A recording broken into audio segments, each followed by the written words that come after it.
Hello. All right, Nando, sorry, I was changing my profile picture. Hi, everyone. Welcome. You are under the Amigos Club. This is the largest, fastest growing Latin community here in Clubhouse. And welcome. Listen, today is the first Wednesday of Amigos Wellness Wednesdays. We're going to be here every Wednesday. How many times have I said that word? At 4 p.m. Eastern Time. And today we're going to be talking about the power of small habits. We're going to be talking about what are small habits, why are they important, things we can do to break bad ones. I mean, it's going to be a very, very good conversation. Nando, let me make you a moderator and just some housekeeping. If you wouldn't mind sharing the room out into the hallway, I'm doing that right now.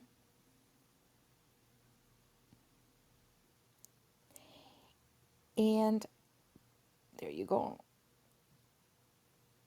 And pinging a couple of your friends so they don't miss, so they can join us.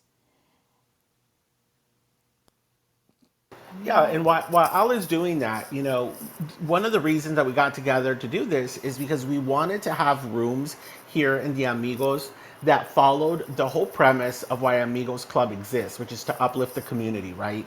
And so we're completely and totally open to feedback to for you to let us know what kind of other topics would you like for us to host here on Wellness Wednesdays at 4 p.m. every single Wednesday moving forward until we die. And we're totally happy to take suggestions. And Ale and I got together and was like, listen, we both do. We're both coaches, and we both want to completely, share what we have. And so we decided to take this on. So this is the first. This is our first time doing this, and so we're super excited. And yeah, if you folks can share the room, ping some people in. We want to go ahead and get the conversation started. Gigi, I see you down there, and I honestly don't know what the format of the room is going to be. Besides, offering you some really great tips. We're just gonna go with the flow and see what happens. I think eventually we want to bring some folks up here so you can ask questions, give us your own insights. Maybe you have some of your own tips that work for you. Maybe you're stuck somewhere. So we are definitely here for it all, right? So again, today's topic is the power of small habits, and I know I have my own take on this, and so does Ale. And this is the beautiful part is to have an open discussion on what works for each of us and maybe what doesn't work, and not really, and be okay with it, right? Because it takes all different kinds of things to be powerful and to get to the next level. So, with that being said, how do you want to start this off? You know what? Let's just have a conversation All type of right, let's thing. do it. You know? And you know what, Nando? You said powerful. You said the word powerful. And I think a lot of times we assume or we think that in order to be successful, we gotta make like these big changes, right? Like the self-sabotage. Oh my God, getting out of your comfort zone. Oh my God, the fear, overcoming your fear. If you don't do all these things at once, you're never gonna be successful. You're never gonna break the bad habits. You're never. But that's not the case, right? There's like small things that you can start changing or implementing that in the long run are gonna turn into that big success that we're looking for. Yeah, and so here's what I would say to that. I think we all have different starting points, right? Just like our hair. Some of us have coarse hair, brittle hair, short hair, buzzed hair, curly hair, blonde hair, blue hair, right? It's, it's all different. Different textures, different lengths, different everything. And me and you could probably use the same product, totally different outcome, right? Same thing with being an entrepreneur, I believe. Same thing with being an entrepreneur. We all have different starting points. And what's great is I can look at someone like Denai or someone like Gigi and be like, whoa. Like Gigi's over there hanging out with J Lo, in a couple of photos and stuff, and I want to hang out with some celebrities. So what I do is I go and check out Gigi, hang out with Gigi, and just learn from her, right? But even Gigi's already in her chapter 20, I'm in my chapter 4, So I can't skip those other chapters. So I think that's key, right? We all have different starting points. That was the point I was trying to make. I love that, Nando. I really love that. And I And here's there's the been thing. Wait, uh-huh. I'll interrupt you. And No, whenever I please go do ahead. that, yeah, whenever I do that, because the my biggest fear is mansplaining, right? So I know you will tell me you gotta stop, right? But my what one of my shit, and I totally lost what I was gonna say in the middle of interrupting your brilliant self. All right. Well, if it comes back to me, I'll come back to it. No, but what I was listen, you can interrupt me whenever you want. And the thing is that the hanging out with these um successful people, and it's been proving that one of the things that successful people have are routines. They have a morning routine, they have a nighttime routine, they have boundaries, they have rules. And what is a habit? It's a routine. And Yeah. that's why it's important to set them from, even from when we're little, right? You When we're babies, we set habits and we do them on autopilot. We don't even think about them, not even for a split second. That's why it's so important. Have you ever been like, you drive to work, right? You have your 9 to 5, you go to the office, you drive back every single day, and then it comes to the point that you come, like, you realize and you're home and you don't even know how you got there. Yeah. That's happened to me too. And Yeah. it's those habits. You do them on autopilot. You don't even think about it. So it's good to have the good ones and get rid of the bad ones. And so here's what I'll add to that. I still can't think of what I was going to say earlier, but maybe it'll It'll come, come, maybe it it'll never come, it'll will. come. All right, we will never know. But here's the thing: with you talking about habits, so for the longest time, there was research that said that it takes 21 days to lock in a habit. So if you do something over and over consecutively for 21 days, the habit gets formed, and it's one of the reasons why. When you're in something like Alcoholics Anonymous, they always say do 30 and 30. Do 30 meetings in 30 days because that creates the habit and it'll get you. Because we always say that alcoholics have no patterns, no habits except drinking, and trying to get them into a pattern, do 30 and 30. And I used to be a licensed chemical dependency counselor, and so I would work in rehabs and would help people with alcoholism or drug addiction who were dual diagnosed, either dealing with bipolar, depression, whatever it was. And so I worked at a residential rehab center, and that's what we would do. And I would always ask, the senior licensed folks, why is it always 30 and 30? And they said because that's how long it takes to build a habit. Well, have you ever heard that? So it's I anywhere between have. 21 and 30 days, right? Well, there's new research. There's new research out of the UK, out of London, that says now actually it takes around 66 days I heard that. to build a I heard that, and habit. I'm like, damn, man, they just keep making shit harder and harder for us. I think it's because of TikTok and Instagram and Clubhouse. Like it takes us long. Somos tercos. Yeah, We are just hard headed and our attention span, right? Like, how many of us actually stick to stuff? I listen, I remember being super young and actually being like, oh, okay, let me do this 30 and 30.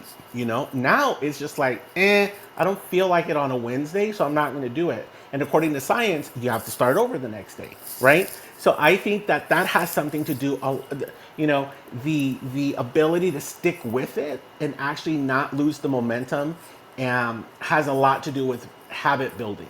What do you think? I that's really good. And there's another thing that people have been talking about, giving yourself grace. And I think there's a thin line between, I don't want to do it today, and you know what, I'm gonna give myself grace today. You know, I started doing that. Like, if I didn't want to do something, I'd be like, oh well, today I'm gonna give myself grace. And it's like, no, bitch, get your ass on the chair and do what you need to do. You know. Yeah, yeah. Mira, last year, and I've shared this several times, last year I went into a super deep depression for the summer. And it was after a year of totally denying Like anything's happening, like the pandemic, whatever, COVID, whatever, So basically, what I did was I just stayed home. I became like basically agoraphobic. I didn't want to go outside. I didn't even want to open windows. So poor German was doing the laundry, the grocery shopping, like he's the one stepping out of the house, and even then I would panic because I'd be like, spraying him down with Lysol. Like, oh my God, you're bringing it into the house. So I became, after a year of like, everything's fine, everything's cool, like just denying it, my body, my nervous system was like, all right, it's time to pay up. And so I went into a deep depression, and I didn't want to get out of bed. I didn't want to do Clubhouse. I didn't want to do anything. And it was really scary because I didn't even see myself in it until I was already like 2 to 3 months in. And one day I just woke up and was just like, whoa, I haven't like been, I don't even like, getting out of bed. I don't even like, everything terrifies me. Going for a walk, right? And I think it was because of so much of the unknown. And so I reluctantly, or not knowing, created a habit, created anxiety induced habits, right? And so this is, part of the conversation that I wanted to have today, that yes, when we create habits, we're definitely talking about productivity. We're talking about, how to get, uh, your next 10 clients, whatever it is. But there's also another part of habit building that we're not aware of, that already we have our habits fully blown created, right? Whether when you get triggered you decide to yell, when you get triggered you decide to retreat, the amygdala gets, goes off, and you're like fight, flight, fawn. But had created a little shield, a protective bubble for myself, and I didn't even realize it until I was 3 months in, and I had gained so much weight. I had lost all creative mojo. I didn't feel like talking to people. Like, I just completely cocooned myself. And when I start to think about like what actions I took to get myself out to be where I am right now, almost a year later, it's like it's like night and day, right? So I also wanted to talk a little bit about that, and like what it takes to, flip those habits as well. But can you relate to any of that? Absolutely, absolutely. And it's so funny because the bad habits are so much easier. Why are the bad habits so much easier to adapt and set than the good ones? Well, here's the thing, right? I would say that for the time when I needed it, I don't think I saw them as bad habits as much as just, protection, right? They just happened to be things I was doing that kept me away from some of the goals I had set out to do, right? And I think that's one of the things that it's important for us to like really be able to like, move that meter like empty and full, from bad to good, to just like it's just a habit, and is it working for you or is it not, right? So for me, looking back, it was like they did not work for me, and I had stacked them. I was eating unhealthy. I was not moving, so no exercise. I was not being creative. So like all these habits that really did not align with who I want to be and who I am becoming, they just took over. So there's that to explore as well. I love that, Nando. And the first step to, breaking those bad ones and replacing them with the good ones is that self-awareness, right? Looking at yourself and be like, is this who I want to be? Is this where I want to be? Okay, who do I want to be, and where do I want to where do I want to be in a year? Or, set small goals, and that's going to help us realize the habits that we need to break and the ones that we need to implement. Um, Before I pass it over to Jessica, I want to reset. We are under the Amigos Club. Please make sure you click on the green Monopoly house over our head, join the club. This is Wellness Wednesday, every Wednesday at 4 p.m. Eastern Time. Today we're talking about small habits. Please share the room, ping some of your friends, and the chat is open. If you don't want to come up, the chat is open if you want to share in there. And Jessica, go ahead. What can you say about habits? What are some that you have changed, implemented? Go ahead. The mic is yours.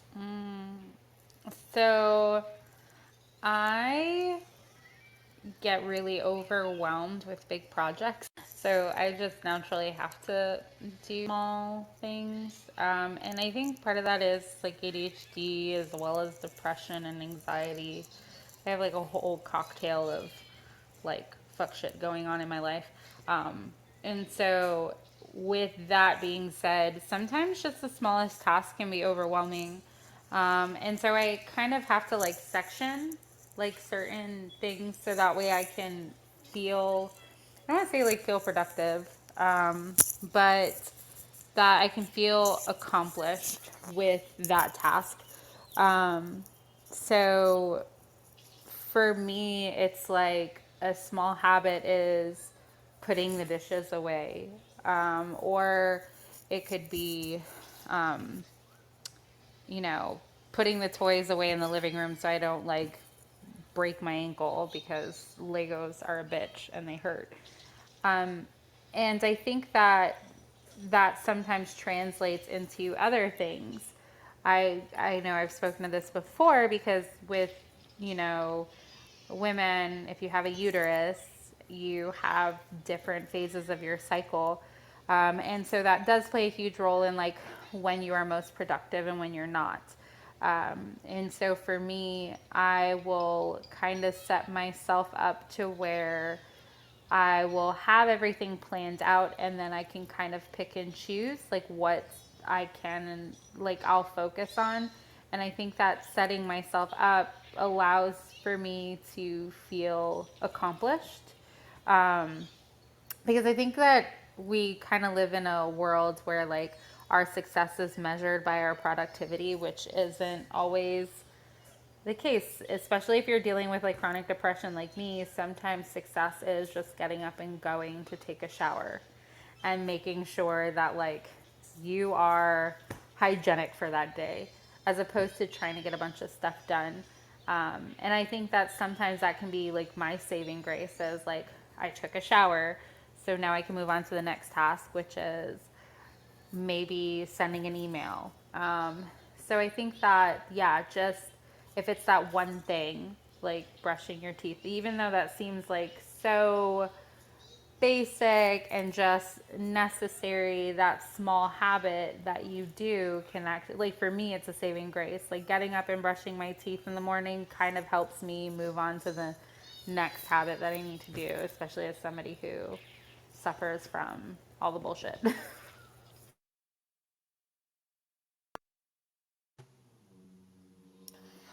What I love that, Jessica. And yeah, like it is about the small things, right? That's why there's small habits, small things.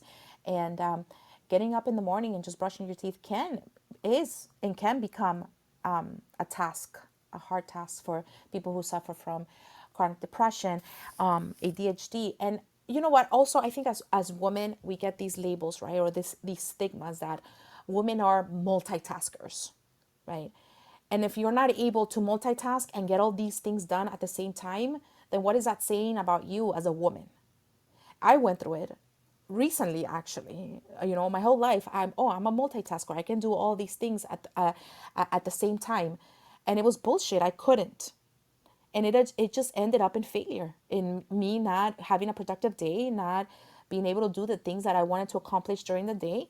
And it's all about that self-awareness, recognizing that, look, I'm not a multitasker. I cannot do a bunch of things at the same time. Sorry, I got a call. I'm going to break that and I'm going to make a rule. And you know, boundaries slash rules, whatever you want to call it. And I have a rule: I do not move on to the next task until I finish what I'm doing in front of me. I want to check one email at a time instead of just scrolling through the emails to see which one catches my attention. I want to finish one assessment before I move on to the next. So it's like that. It's one thing at a time, concentrating on one task at a time, and just getting rid of those labels and you know that stigma. And I love the tracking. And there's so many ways that you can track your habits. You know, there's apps, water bottles if you're tracking your water intake. And at the beginning, those are really good because you're able to celebrate those small wins. How many bottles of water did I drink? I drank today, or you know, did I get up in the morning today? But yeah, I also went. My 20s were a hot mess, and it was all a result of that, that childhood trauma that I hadn't healed. But yeah, what do you think, Nando? Yeah, I think one of the main things is check your mental state, right? If you're good to go, then you can, because see, when we're dealing with stuff like depression or anxiety, or things that you know we're not playing on, we're not, how do you say this, we're not all on the same playing field, right? Again, like I said, we all have different starting points, and not only different starting points, but we have different obstacles, or we're dealing with different challenges. I'll take the word obstacles away. We're dealing with different challenges, right? So if I'm starting at my point already not feeling well, number one, mentally or physically, then I'm already, you could say I'm at a disadvantage. So if I'm going to say I'm going to go make $1 million today, there's going to be some things in my way versus somebody who's like in great health, isn't dealing with, a lot of stress, and they're ready to go. Maybe they already have some funding or what have you, right? So I say all of this just to say, mind where you're at and what challenges that you have in front of you, because you can't compare my journey with somebody else's, or your journey with someone else's. That's number one. Number two, let's say that you are, right, on a good playing field, right? You said something about celebrating the win. And I think that for a lot of us, and I think a lot of us on here could be, I could be wrong, and correct me if I am, and put it in the chat, could be high achievers, right? So when we're high achievers, we don't really, I'll say for myself, I used to not celebrate the win because it was like, I needed that next win. And even when that hit, it still, I still needed the next one. So I'll celebrate the next one, and then the next one, and the next one, and the next one. Really not taking the time. And as we know, when we create a habit, definitely celebrating the win is part of the actual habit routine, right? Like there's a cue, depending on who you talk to, right? There's like a three-way method and there's like a four-way method. But it's like the three-way method, it's like you say to yourself, okay, I'm gonna accomplish this task. So that's your cue, right? I'm gonna check my emails. And then you take the action. You check the emails. And then when you're done, you reward yourself, or you do something to celebrate that win. Why do you do that? You do that so you can lock in, it was a good thing that I did the thing that I said that I was going to do. When we don't lock it in with the reward, we just become like endless to do taskers. And so the thing never ends. It's just like climbing a ladder that's never going to end, right? So the difference between us, high achievers who do not celebrate wins, versus those who do, is that they're able to enjoy the moment and be in it. And we know that research tells us that when we're able to be in the moment and celebrate it, that then we go to the next thing with a clearer mind, and we're back at starting space again, right? And when we don't celebrate, we're still carrying all the stuff with us from that last one, and then the previous one, and then the previous one, right? So I just wanted to point that out, that rewarding yourself or celebrating whatever that is for you, take the moment and just do that, whether it's tweeting about it, or doing a story, or just doing something. But I don't do it enough, so I'll be the first one to say I'm working on it. What about you folks? Do you celebrate the wins? And if so, how?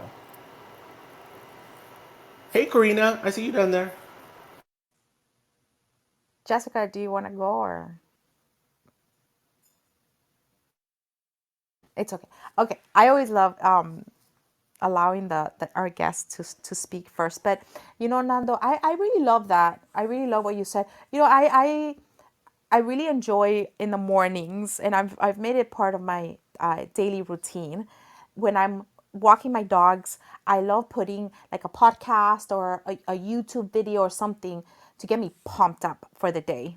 And there was this one video about with this guy. It was a man who was saying, never be satisfied, never be satisfied. Always go for for bigger, always go for better, always go, always, never be satisfied with where you at. And I'm like, whoa, man, like, and if I'm never satisfied, I'm never gonna be happy. Like I'm never gonna enjoy the moment. Like you said, I'm never gonna be able to celebrate or even learn from from the mistake or the failure. I'm never going to have a clear a slate to be able to go on to the next challenge, right? Or the next goal. So it's so aligned with what you were saying, Nando. I really, really love that. It's also important to realize that the changes don't happen overnight. Like you were saying, first they said 21 days, then 30, now it's 66 days. You can't expect to master something in a day or in a month. It takes time and practice before something becomes like second nature, or becomes autopilot, or we do it without thinking, like we were saying before. But it doesn't mean you can't try to make small changes over time. So we got to stick to it long enough to see those amazing, amazing results. Yeah, definitely. And I don't know about you all, but I am such a geek when it comes to neuroscience. And like, if somebody can explain to me what's happening neurochemically between this neuron and that one, and how the synapses are talking to each other, I think it's so fascinating. And that's when I geek out on like how to create a new habit, or how to get rid of an old habit, right? So one of the things that I'll share with you all is that I was recently, yesterday we are on Project Pineapple, and I said to the group, I'm working on these five. I have 5 new webinars that are coming up, right? And so I'm creating landing pages for them, but I just wasn't feeling it. I was like, I'm not. I don't feel creative, and sometimes when like the inspiration just hits, and you're just like going at it, and you're in the zone, right? I just wasn't feeling it. So and I'll admit, I'm an NLP practitioner. And that's a big no no for us because we can jump into any state. But I wasn't doing that, right? So I shared with everybody. And I was just like, oh, I just don't feel like da da da da. And then after talking, with Susie and Heather and a couple of folks, it was like, oh, I know what I need. I need to geek out a little bit on the chemicals and the da da da. So I put on the audiobook by Joe Dispenza, which is called The Breaking the Habit of Being You, right? And chapter 3, if you haven't listened to the audiobook, it's free on YouTube, all right? But it's okay. So chapter 3, and it's talking specifically about you, like you're basically like you can be your own worst enemy, and the reason being is when you like so yesterday I don't feel like it, so what I'm doing is I say a thought, right? I don't feel like doing this, I'm not energized, I'm not motivated, so then neurochemically my brain wants to match what I just thought. So my brain's like, oh, he doesn't feel motivated, let's send some not motivated chemicals through. So then it sends the not motivated chemicals through, and then it triggers my brain to be like, oh, I really don't feel motivated. And then the brain's like, oh, he really doesn't feel. So it's like a cycle, right? So it's thought, feeling, thought, feeling, thought, feeling. And I'm just like, I've just trapped myself in that. And when you think about it, some of the moments where we are not feeling it, not inspired, motivated, da da da da, we're constantly looping that train of thought, right?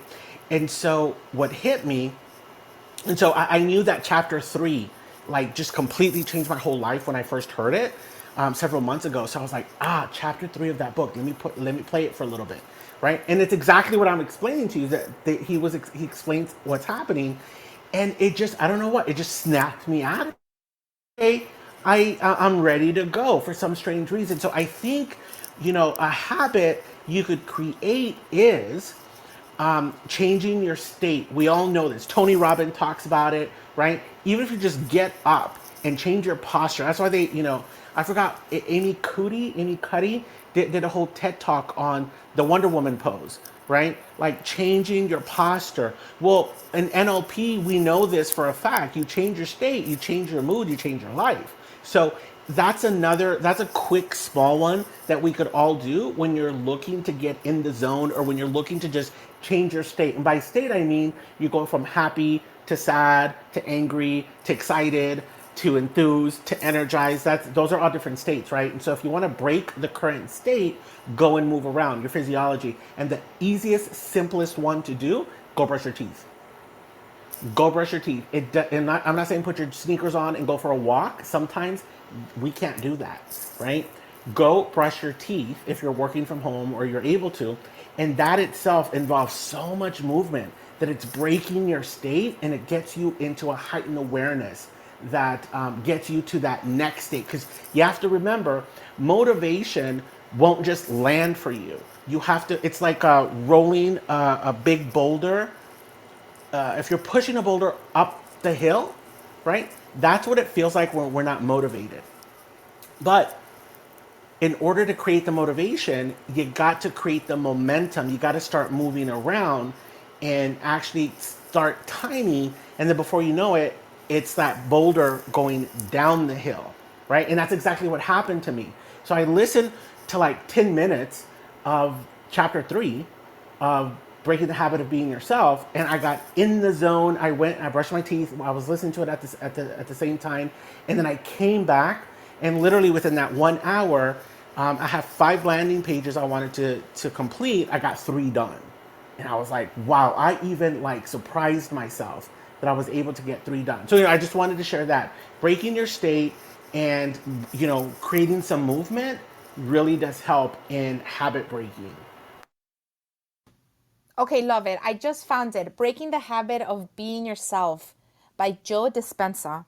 I'm definitely going to listen to that And what audiobook. I do, which maybe you shouldn't, but I put the speed at 1.5 because the guy Joe Dispenza is not reading his own book. It's some other person with an English accent, and he's like, "Hello, today we'll be this," and so he's too slow for me. He's too slow. So I bump it up to like 1.5, and then it actually sounds like a human Oh, being, right? So do that if give it a shot and see. But at 1.5, it's normal talk. I'm gonna have to do that. Listen, I do not understand that English accent. I don't get it. Like, um, they have really good shows. Like, I know if this is off topic, like Game of Thrones and the White Princess, the White Queen, all this. I have to watch these shows with subtitles because I don't understand anything that English people say. So Sorry here's the thing: if you have an English accent. I won't take offense. When I when I was working at Ogilvy here in New York City, 2 days into the new job, they're just like, we're going to introduce you to the New York head of social media. Her name is Gemma, and you're gonna be hiring for her team. So we want you all to get to know each other, get along, da da da. And Gemma is like this hot, sexy executive blonde from the UK, like just oh my god, the total package, with a wicked sense of humor, right? And so we sit down for our first chat, and she's like, she has the accent, and I'm just like dying inside because it's the first time, this small town guy from Texas is in New York City dealing with an executive from the UK that now they're going to be partners, right? And so I'm like trying to not pee in my pants, and so Gemma's like, and I'm gonna butcher her accent because Gemma does not sound like this at all. But she was just like, oh darn, Nando, I forgot my schedule, and I'm like, your what? And she's like, my schedule. And I'm like, oh my God, I have no idea what word she's using, right? And I'm like, okay, well, do you want me to help you look for it? And I'm like looking under the table. And she looks at me like I'm crazy. I'm trying to do like context clues, right? Like when we're taking a text and you don't know the word. And so you try and figure it out with the other words, right? And so I'm like looking under the table, and she totally thinks like, did he get hired from like a mental institute? Like what's happening here, right? Because I'm helping her look for her schedule, and then she says, we just start talking, and then she was just like, oh, well, I'm gonna have to pencil that into my diary. And I'm like, she keeps how old is she? Dear Like, she keeps diary. a diary? Yeah. And it's just like, just all my ignorance just like fell out like right there in that 30-minute meeting. Like I was just like, I'm so uneducated. It's so interesting. Anyway, she's like one of my dearest friends still to this day.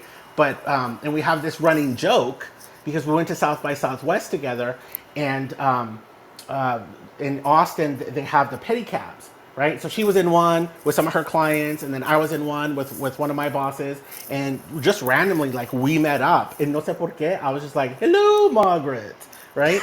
And so that's how we Did you greet sound each like other. Mrs. Doubtfire?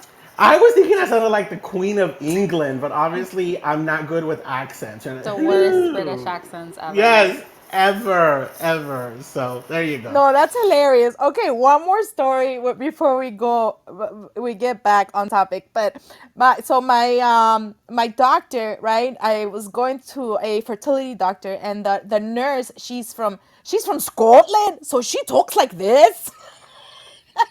And everything. I'm like, can you please write that down? Can you please write it down? I'm like, just treat me like I'm in kindergarten, because I couldn't understand. Please take your medication at this time, and don't forget you're at 8 a.m. And I'm like, no, please. And then not only that, she's married to a Mexican, so she loved to tell me these stories, and she's from a Scottish married to a Mexican, and the Mexican was from the border. So she would tell me all these stories about tamales and piñatas, and I would just laugh, but I didn't understand anything she was saying. But she loved telling me these stories about her husband's Mexican family, which to this day I don't understand anything she said, but I laughed at everything. So And just FYI, if you could have understand, some of it was going to be a little bit racist because it just had to have been. I was actually at a bloggers brunch with Jackie Collins. All right, the Jackie Collins, and I was sitting right next to her, and she was talking about her latest book, right? And she's got an accent as well. And so when they called for a break, she told me to come in, like come closer, and we had, there was like maybe six of us, so it was a real intimate brunch, right? Just six bloggers with Jackie Collins, and so she calls me in, and she was like, again, butchering the accent. Nando, I must tell you this experience I had in Beverly Hills. And I was like, oh, yes. And she was like, I was held at gunpoint. I believe he was Mexican. And that was it. That was her story. I believed. And I was just like waiting for the punchline, or like, does she think I know him? Does she think it was me? Like, Era tu primo. Jackie girl. Era tu Jackie primo. girl, like what is going on? But I will say this: she divulged so many secrets from celebrities. Um, it was crazy. She does. I have so much dirt on so many celebrities that she swore me to secrecy. And even though she's passed away, she's gone now.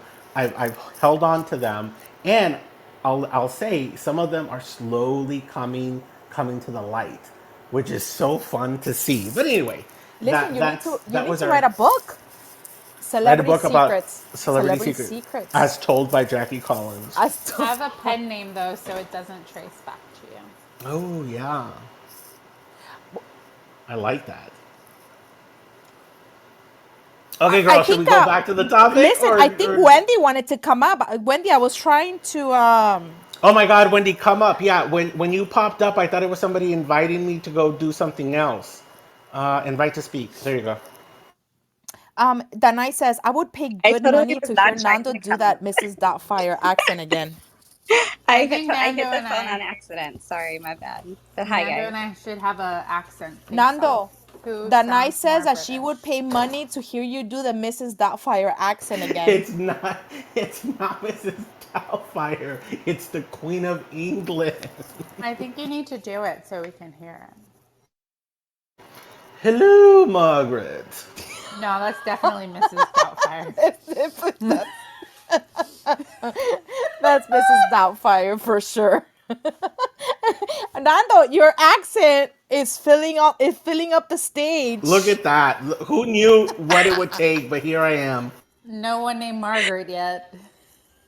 I have nothing of substance to contribute here. I just wanted to come up to say that is absolutely Mrs. Doubtfire. I agree, didn't I You know agree. what? I've never seen Mrs. Doubtfire. What? So I will, What? yeah, Listen, so I will I make it a habit to do there so. you go. Listen, I have so much respect for you, Nando. If not, I would like moved you down to the audience. But I love you and respect you. Thank you, Ale. And we have, listen, what a treat. We have America's supermom. Hello, Lachelle. Lachelle, I haven't seen you in such a while. How are you doing? So we're talking about the power of small habits. Go ahead. Or what Awesome. or Well, thank you whatever. for If you just want to talk shit, whatever you got. Hi, Lachelle. Wendy. I came in because Wendy was in here, but it's been a while since we've hosted our rooms together, Allie. So I wanted to come in and support you and say hello. And habits are something that we got to get them down. I think being able to put things in a habit format helps you to kind of get out of your own way about moving forward in your business, personal life, really getting a routine set up. I think sometimes we overanalyze, overthink, but if we can make it where it is something that's on autopilot with some of the things that we are doing, we can be a lot more successful. So that's my thoughts on it. Yeah, yeah. No, I totally agree, Lachelle. Like we were talking about that earlier about being on autopilot. And I want to welcome everybody who just joined us. Um, we are under the Amigos Club every Wednesday at 4 p.m. Eastern Time. This is Wellness Wednesday.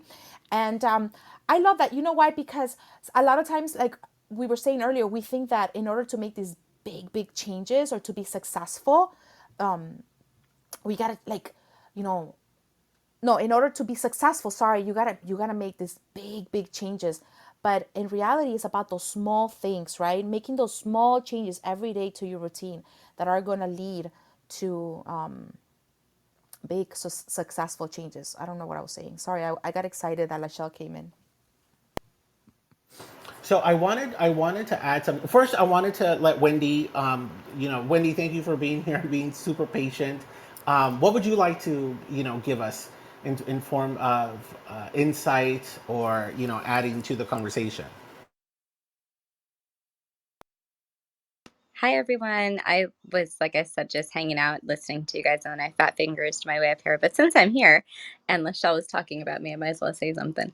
So I'm Wendy. If I don't know you, nice to meet you. And I think habits are something that I've had to really work at in order to find the right balance between being successful at what I'm trying to do, professionally, and then also still having a personal life or having ways that I need to grow and thrive and still work on my well being. And so, habit forming is like iterative in my world. You have to kind of start somewhere and then move on to either more advanced habits that take you a little bit longer to get in the swing of making part of your life, or habits that are going to be really beneficial but stretch you. And I think that over the last about maybe like 7 years or so, I've practiced habit stacking and trying to build small habits into my day that over time equal with longevity, a whole big good outcome for my life. So I think the only habit that hasn't stuck with me for sure as an adult is vitamins. I don't know why I was so good at vitamins when they were like in Flintstone format, but I need to get back to eating vitamins. So I'll just say, habits, even if they're small or big, whether that's like flossing your teeth or any of those things, a lot of good preventative aspects come from habits, or you can make habits into, prevention that will give you big outcomes over the course of your life. So never underestimate the power of habits, and making sure that you're always looking at what kinds of time you spend in your day and how you can make it more productive for your well-being. So that's it for Wellness Wednesday. Wendy, I wanted to offer you something on because I've actually created the habit of taking my vitamins. And how I was able to do that is I have my vitamins in a little, they're like in a little cart next to my desk. And so, right as I come into my office and I sit down in the morning, they're literally within eyesight. And so I pull it out. I'm like a viejito. I pull out my little carton, my tray with one, two, three, four, five, six, seven vitamins, and I just do that. So the reminder, right? Because they say it's a three prong. If this is the method you use, right? You need a reminder, and then you do the routine, you take the action, and then there's the reward. So my reminder is button the seat. I turn and look, I see them, I take them. That's the routine, that's the action. And the reward is they actually energize me within 20, like within 15 to 20 minutes, they boost my energy, right? So that's the reward. It's like, oh, so I don't drink coffee, but I do my vitamins and that's what boosts me up. So maybe that might help, maybe it won't. But first thing I do is come sit in my office and boom, they're right there. I was just going to order the Flintstone ones, but thank you, Nando. That's me. I eat the kids' gummies, so I'm with you. No, but listen, also, you know what has helped me? Taking vitamins with intention, okay? Not just taking, oh, because this is a multivitamin, so I'm gonna take this, and you don't even know why you're taking it or what it's for. Listen, I might not know a lot of things about a lot of things, but this I know, okay? Because of the field I'm in, the things that I've seen, the things that I've studied. There are four supplements, minerals, vitamins that I take every single day for a reason and with intention, okay? Zinc, immune system. I promise you, you start taking zinc every day, you will not get sick. Magnesium, extremely important for your muscles, spasms, recovery. Turmeric.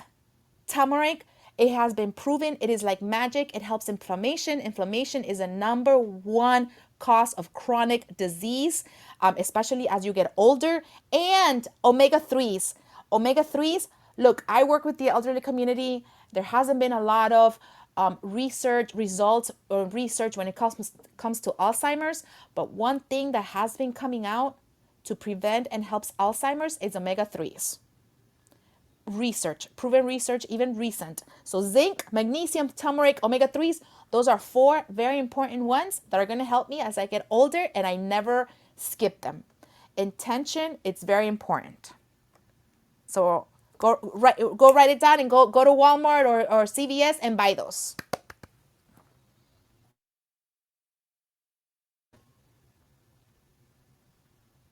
Okay, we just had a little lesson on supplements and minerals and vitamins.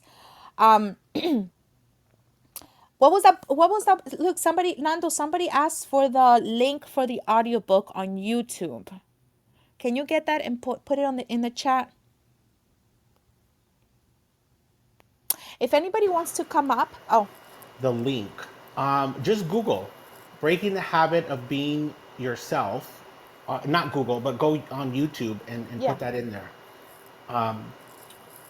Breaking the habit of being yourself on YouTube, and it'll just pop right up. I guess I can do it. Hold on.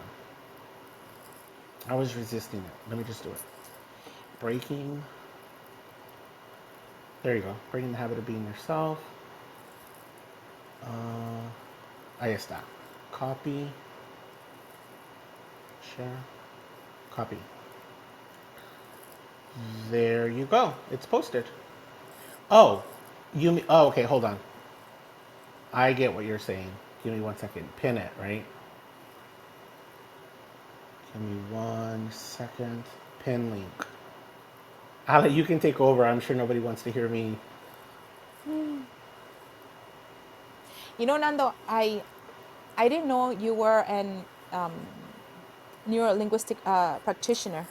I actually I invested in the program at the end of last year, and it's something that has been taking me forever to complete, and I need to make it a habit to finish it, to and become an neuro linguistic programmer. And I'm also very interested in like the neuroscience, like you were saying earlier, um, and something that I learned about like visualizing and setting goals and creating those habits is it's like when you set goals, right? When you set those goals and you write them down, and um, get used to that repetition of writing your goals every single day and get into the habit, it creates this like structural brain tension, and this tension in your brain needs to be resolved, right? It needs to resolve itself. And there's two ways: you either give up and then the tension is resolved, or you reach that goal, or you finish creating that habit. And your brain is so magnificent because it starts getting motivated, or it starts getting creative, or it starts coming up with the ideas of ways that you can reach that goal, or and achieve it. So it's amazing how the brain works. Yeah, definitely. And we started off this conversation with really what I was hearing was that flexibility. Everyone knows, at least, and if you don't, start to become aware of how far you can push yourself, and then when you need to retreat, right? I just read somewhere that resiliency doesn't necessarily mean you get back up and fight again, or you get ready for the fight.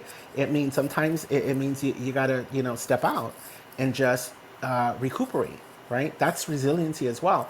So once you know how far you can push yourself, if you can go 1 more hour, 2 more hours, or one more day working on that goal, or whether it's time for you to stop, rest, and reset. And the reason I say this is because when I was doing research for this particular topic, I came across the Ivy Lee method. And it's so wondrous how, Ale and I had scheduled this topic already, like, what was it, Ale, like 3 weeks ago. And literally yesterday on my Instagram, it popped up, the Ivy Lee method. And I was like, what is this? So basically this is a method that was invented or created, established about 100 years ago by someone named Ivy Lee. And basically what it is, and this is when you're being productive or creating a habit, is you write down or you identify and prioritize your top 5 to 6 items, and you write them down. But you have to write in order of importance, right? And there's been different variations. Gary Keller has one called the one big thing, right?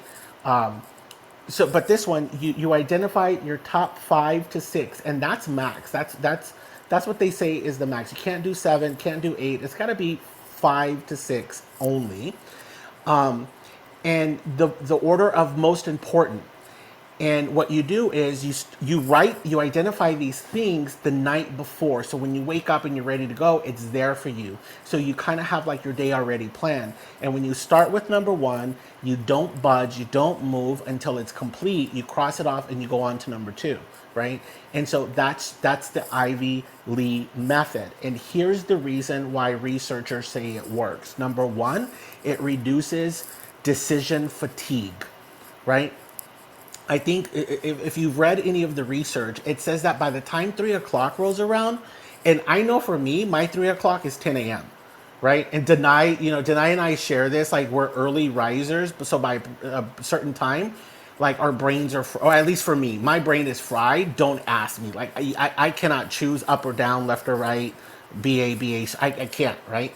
So to reduce decision fatigue, you have this list ready for yourself to go the night before or the day before, so you're ready to go, right? So it does that. The second thing, it saves you time because you're not sitting there wasting or using your valuable time trying to figure out what it is that you're going to be working on.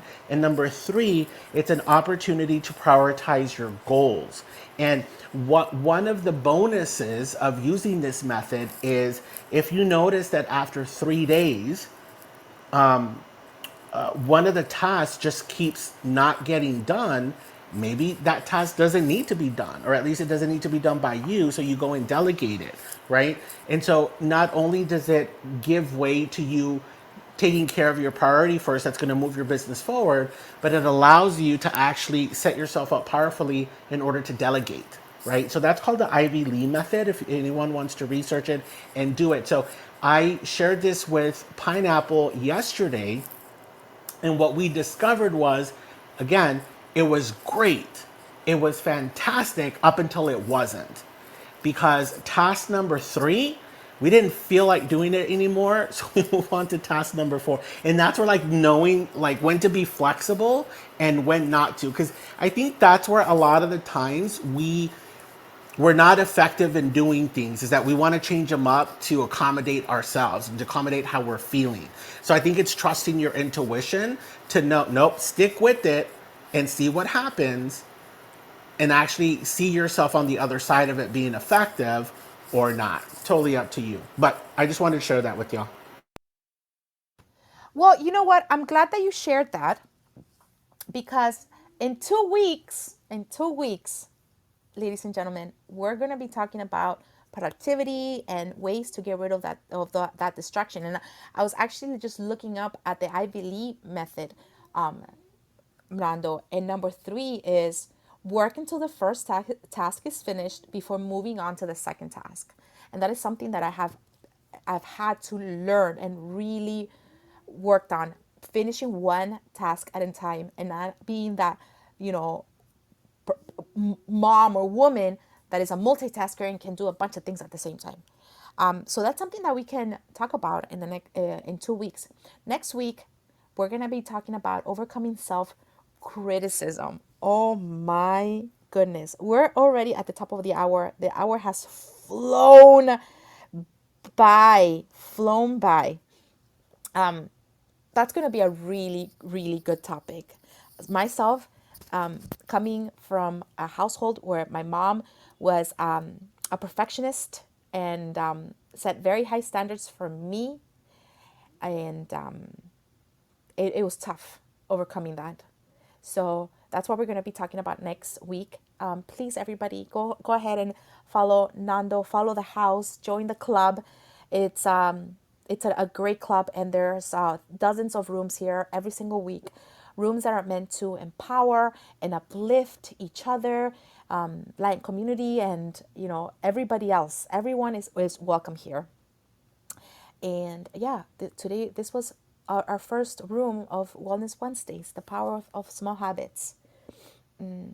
Yeah, I Anything know. else? I know. I had lots of fun. And before we end, I just wanted to remind everybody of, and Ali, I don't know if you have the link, or deny if you have the link to the Comcast Rise scholarships and grants, because it's a great opportunity for those of us that are entrepreneurs, people of color, women, to really go out and apply for this money, because it is going to be, oh, sorry, we had to moderator in order to get her.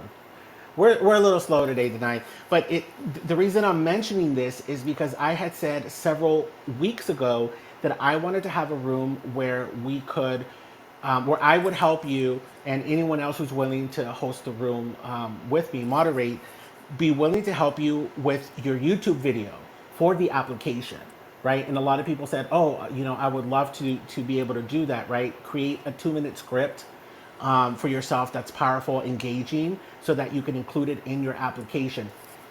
So I'm going to be working on that within the next week or 2 weeks, and definitely, because I want all of us to apply, and as many of us to get that to get all that money, all that good stuff. So be on the lookout for that room as well. Um, if you haven't heard about the Comcast Rise, Lachelle, have you heard about it? The grant? money that Comcast, all the money that Comcast is giving away to minorities? I don't know. She's probably not there. Then any upcoming rooms that are happening? Well, is the room still on replay? I mean, because it was a fantastic room. It is on replay and it's Yeah. also on YouTube. If you look up Amigos What? Comcast Rise, it'll show up on YouTube as well. I started filling mine out today, actually. Woohoo! Okay, fantastic. So Nando, we're gonna be looking out for that room for the to be able to do the video. We have to do a video? Yeah. You don't have to; it's optional. But I think it would work to our advantage to include a video so they could really put a face to a name, and really explain like what you're up to. I think the link, the section where the video is at says, "Let us know how you're impacting the community." A little bit about yourself, what you're up to. So I think it's just a great opportunity to have them get to know you. But it is optional, it's not mandatory. So, Ale, with that being said, it's 5:01. Are you ready to close it down? Yes. I think it went very Listen, well. I think it was fantastic, Nando. I loved our conversation, loved sharing space with you and everybody else that joined us today. Thank you so much. I always say it. I know you're gonna get tired if you heard me before. There's thousands of rooms here in Clubhouse, guys. But you chose to be here with us today at this time, at this moment, and we value you. We value your time. I hope that you were entertained, that you got something out of the conversation. We love you so much. We'll see you again, not only next Wednesday at 4 p.m. Eastern Time for our Wellness Wednesday. We're going to be talking about overcoming self criticism, but we have a networking room every single day, Monday through Friday, Saturday, and Sunday, here under the Amigos Club, at 10 a.m. Eastern. So come tomorrow. Come tomorrow. Join us at 10 a.m. and let's do some networking. We don't just network. We also talk a lot of shit. We get to know each other and we have a good time. So with That was that, the best endorsement. Then wouldn't you say? I loved it. Yes, look, indeed. I'm good at Can it. you say goodbye like the queen, please? Look, I'm good. I'm good at that. I'm good at the endorsing, the closing out. You know what I mean? That's my thing. Jessica, I've never said goodbye. Let me think about this. I've always only said hello. Oh my goodness. All right. All right. I got one. All right. So, ta ta, cheerio. Totally Mrs. I Doubtfire. don't. Wait, Cheerios. I want to hear your version Of saying goodbye. of anything. Well, I hope you have a lovely evening, and please don't forget to drink your tea so that way you can stay completely British until the end of the Oh, evening. she I'll always be does looking for everything so perfect. I get so annoyed with Jessica. my tea and crumpets, please. Oh gosh. Bye everyone. So long, Goodbye. cheerio. Thank you. Bye. Bye.